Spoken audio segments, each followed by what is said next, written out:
Hey, what's up everybody? Welcome into the channel. And as many of you know, I liquidated all of my inventory. I cleared out my garage. I still have some in the storage units. Please make me an offer. There's about 20,000 pieces of clothes. I want a local pickup north of Tampa, Florida. Every mixed brand you can imagine. It's all used. There's a few new pieces sprinkled in there. But Nike, Adidas, Reebok, Victoria's Secret, Guess, H&M, Levi's, Silver, you name it, it's in there. Jeans, hundreds of pairs of jeans, hundreds of hats, collectible snapback hats, stuff like that. Normal clothing, dresses, skirts, shirts, tops, polos, it's all in there. 20,000 pieces. Make me an offer, rockstarflipper@gmail.com. But because I liquidated all that inventory and I'm basically starting fresh in the garage with my new part of my business, the sports card trading business that I'll be reselling, just like I do everything else, just a different type of inventory for everyone that's going to ask in the comment section. I'm not quitting reselling. I'm not quitting YouTube.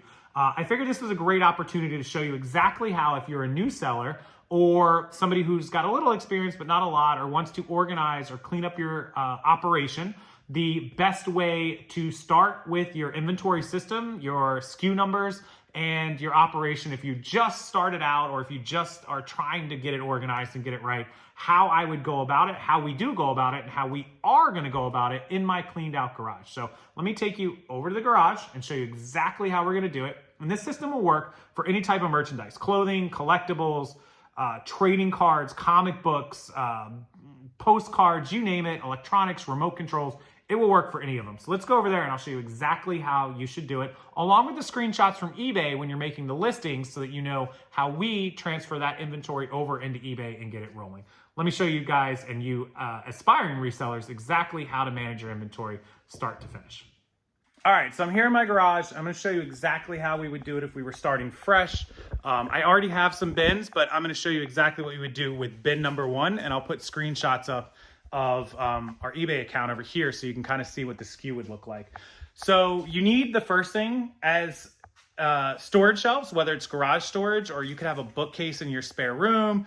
There's any number of things that you could do, but you need some way to store all the inventory to keep it organized so you can find it very, very easily. I've seen people that stack up bins on top of each other and then they got to pick them up. It's very, very hard.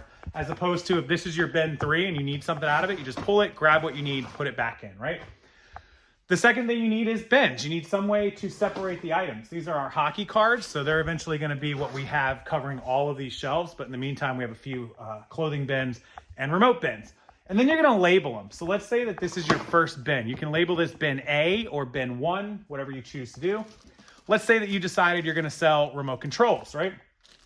This is in 110. You could start this as in number 1, in number 2, in number 3, and so on and so forth. Some way to know exactly when you sell in anything with the letter N in front of it, that it's in this bin. Let's say it's in 50. You could fit 50 in here, right? In 1, in 2, in 3, in 4, in 5, in 50.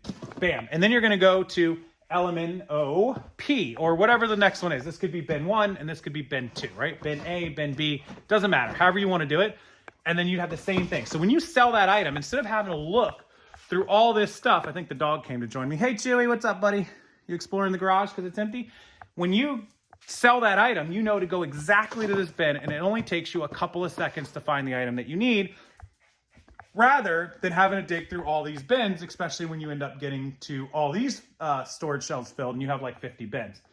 That's how easy it is to actually have items. Now, stored correctly. So if you take this bin, which is our hockey card bin, and will end up being all of our card bins, like I said, these bins will hold 200 cards. So if I sold card number 2, look, 002. Well, let's say that I sold card number 13. There it is, 013. So I'm going to know that this bin has card number 1 through card number 200 in it. So when I sell any card labeled 1 through 200, I know it's right in that bin, and I have them in order in that bin. I can go right to that bin and end up finding the card I need in a matter of seconds. That works with clothing, that works with shoes, that works with pretty much anything you want to do. Let's say that you had boxes of shoe boxes, right? Look, see the shoe box right there? You could stack the shoe boxes. I don't sell a lot of shoes, so I only have a few pair, but you could stack them on the shelves and you could number the shelves. See the shelf? Shelf 28, shelf 15. You could label this shelf 1, and you could give the SKU number to your shoe shelf 1, -1, -2, -3, -4, and you could put the shoes just like that. And so a proper organization system will save you hours and hours of time once you have it set up. And if you look, this is just one half little part of my wall in my garage with 2 shelves, very cheap bins, that you could set up and store hundreds of pieces of material on these 2 shelves. And if you expand beyond that, you could go down here. If this was all clothing, I could probably fit somewhere around 2,000 pieces of clothing on those 2 shelves and 4 or 5 shelves there. Pretty easy. You can fit a few hundred per shelf, say 400 per shelf, 4, 8, 12, 16, 2,000, 24. You can get at least 2,000, if not 2,500 on these shelves. So that's pretty much how easy it is to store and organize your inventory. Again, hopefully I have screenshots up here showing our SKU. So then when you SKU your items, that's what you put in the eBay listing is the SKU line. And then when it sells, you know exactly where it's at, exactly how to find it. And it only takes you a few seconds. So you sell 5 items today, bam, item 1, item 2, item 3, item 4. Oh, item 5 is down there in the last bin, which we don't have there, but that's pretty much how we do it. And that's how you can start fresh when you have no items or you're a new seller, or if your organization is all screwed up already, you need to fix it. Slowly start putting them all into one bin, one bin, one bin, one bin. And before you know it, you'll be organized, probably more organized than I am. And then you can stack up your unlisted inventory right there. And then you know to work on that stuff. And as you list it, put it over there in your bins and you're all set and ready to go. That's how an eBay inventory or Poshmark or whatever you sell on works. And that's how you make your life 1,000 times easier and hopefully make more money, save more time, and save your mental health. Anyways, from me and Chewy, say bye, buddy. From me and Chewy, go make your business better, make more money, and enjoy the video. Hit the like button, hit the subscribe button, you guys, and we will see you in the next video.